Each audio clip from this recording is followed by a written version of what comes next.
Yo, welcome back to Kiesel News, everybody. This is part 2 of the Cinemacon Roundup. So first, we actually have a bit of news on the new Captain America movie, Captain America Brave New World. Now, it used to be called New World Order. I think it even had another title as well. The only thing that's had more titles than this is the Agatha show. That shit's had like 5 titles. But anyways, we got to see a screenshot of Sam Wilson in a Captain America suit officially, which is awesome. And we got to see Harrison Ford as Thunderbolt Ross. But really, that's about it. I'm really overselling it here. We literally only have access to this one screenshot for those of us poor fucks who can't go to CinemaCon, and that's about it.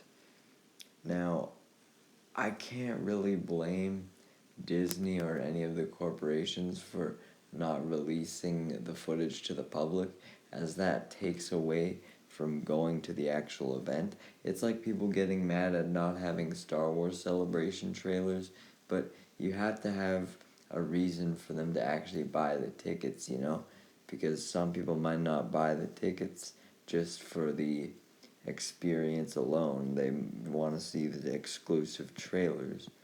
But it does suck that we don't get one for Captain America 4, especially with how close we are to its supposed release.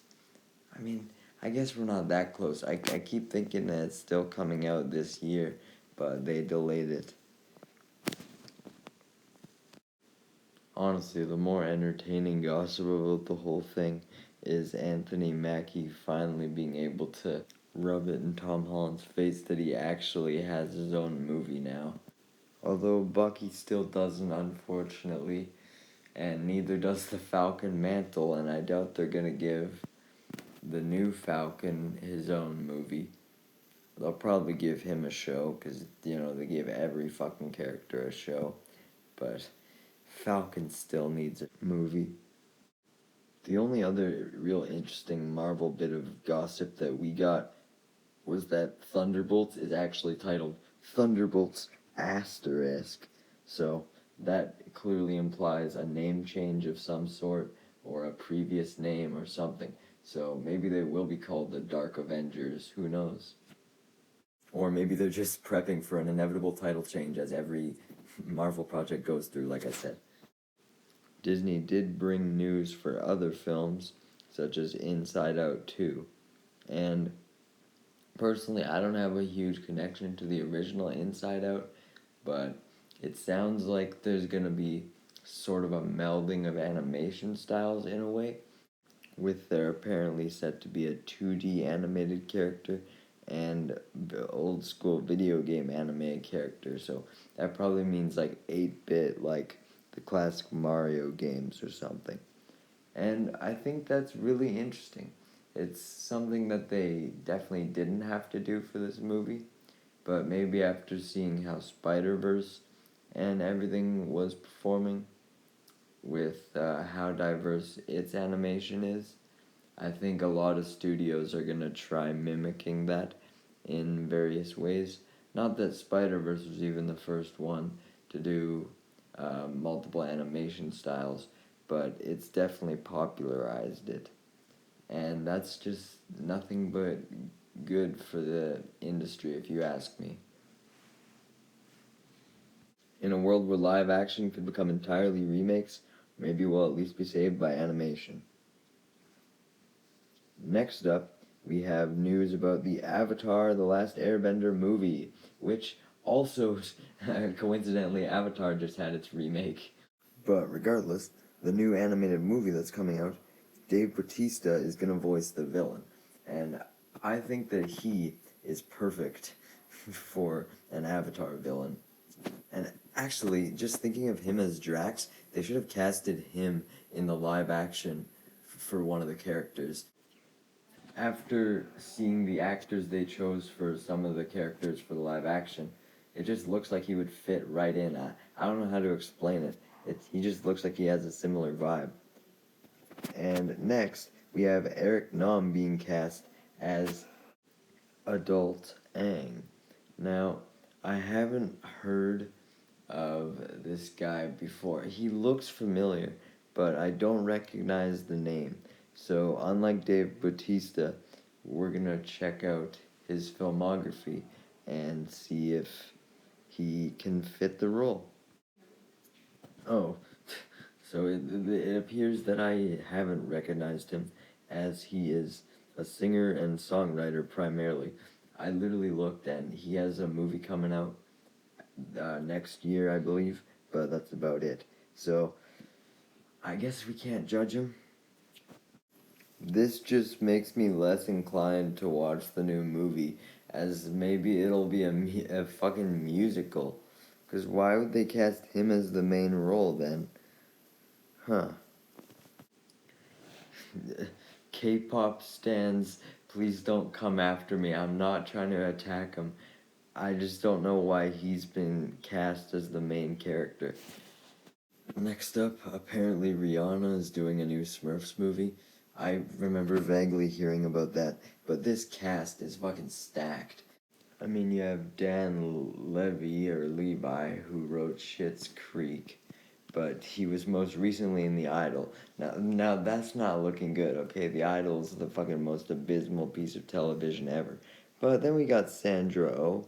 She has experience in animated roles and live action roles, so that's good.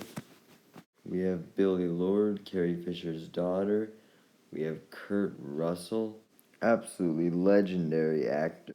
He does play Ego in the Marvel Cinematic Universe and does a great job, but I don't want to say that that's my main role for him, as I don't want to be associated with the people that only watch fucking Marvel movies.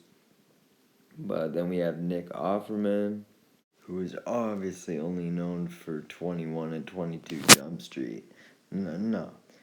He has plenty of roles also. Very iconic actor.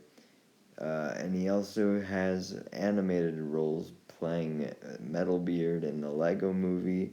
He's in Hotel Transylvania. He's in Sing. So definitely precedent for him to be cast in this movie. Oh, and he's also in Civil War, the new movie that just came out. I actually really want to go see that. Another legendary actor, Goodman, fucking Saul Goodman's cousin at this rate. Nah, that fucking bad joke. But let me just read you some of the movies he's been in. It's fucking awesome. Big Lebowski, we got The Flintstones, we got Argo, we got Hangover Part 3, we got Patriots Day, Emperor's New Groove, Monsters Inc., Jungle Book, The Bee Movie, The Conners, Community, fucking stacked. Zola Meridula, we know from Blue Beetle.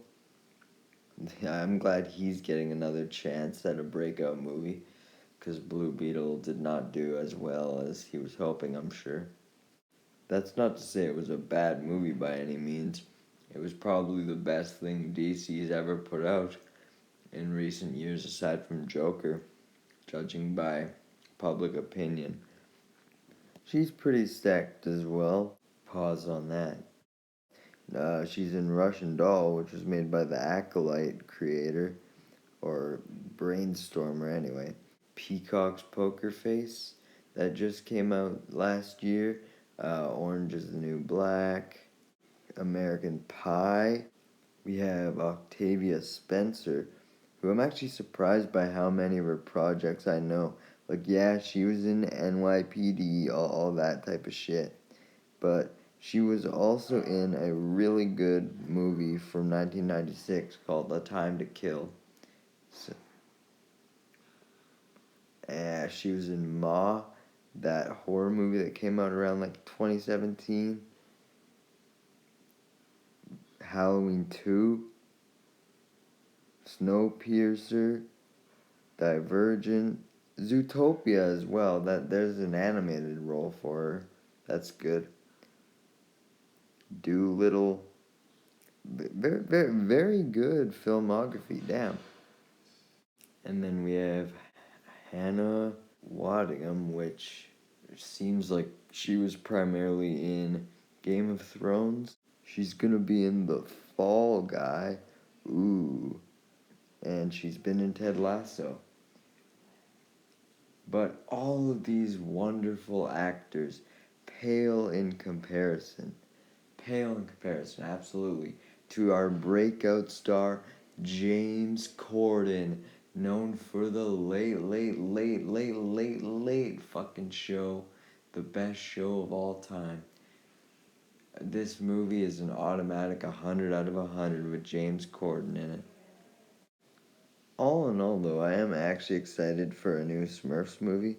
Those movies were such a huge part of my childhood, and I want to see what someone like Rihanna can do with it, especially with this new stacked up cast.